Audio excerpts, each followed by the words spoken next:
Let's start this bad boy up. I'm so bad boy. Oh, it kind of is. Yeah, Ford Everest.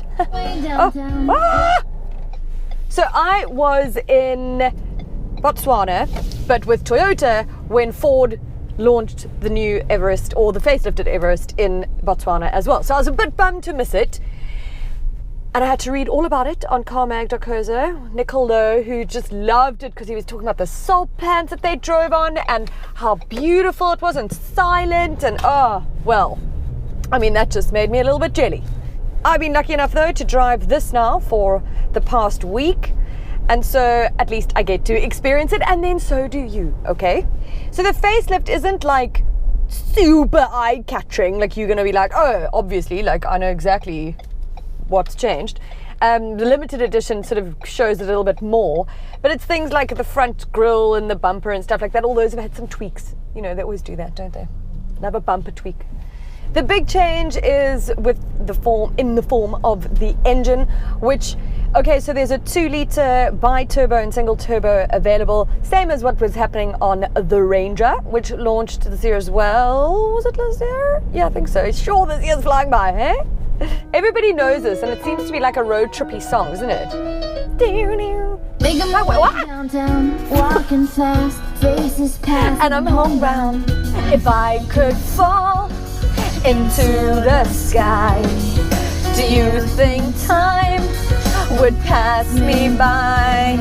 I'm in the 2-litre bi-turbo 4x4 XLT. It is the engine of choice, or actually it's not, it's the model of choice for me, the XLT, because the limited gives you a load of spec, okay, but stuff that I don't think you always need, and it's like 70,000 Rand more, okay? Whereas you could get this one, you could also get the 4x2 derivative. You don't have to go full-blown 4x4 if you're not going to be, going crazy. And it comes in at just over 701,000 Rand. So it's a little bit cheaper. But look, you're paying for space, hey? Like, look, you've got 7 seats back here. Those rear seats aren't, like, obviously no flippin' rear seat is amazing. No one really wants to sit in them, but it is quite nice to have. They're bloody handy if you've got small ones that you need to pop in there. And if you put them down, then you've got like a massive boot. So it's like a win-win, really.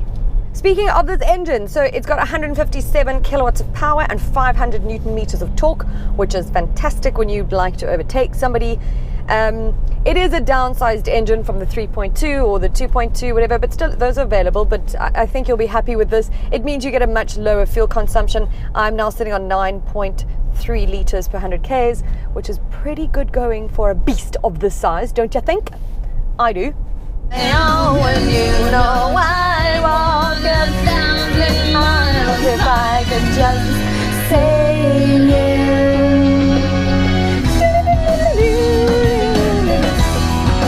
my piano. There's always times like these when I think of you, and I wonder if you ever think of me. It's mated to a 10-speed automatic transmission. Remember, the Toyota Fortuner is only a 6-speed auto.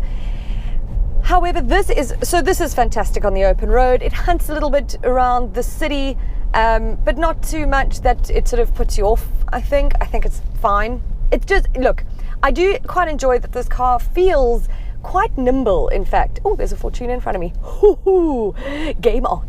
So I have one gripe with this Everest, is this handbrake.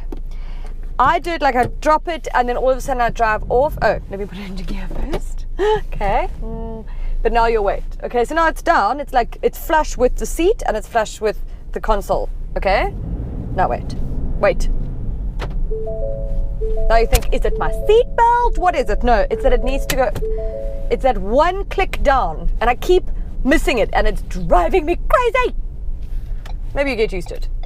But look, the Everest is sort of one of those perfect all-rounders. It's got 7 seats, so loads of space. It's comfortable. It can go off-road. It's got this all-terrain system that you can just pop into mud and sand or rock and whatever, and boop, away you go. This car does it all for you.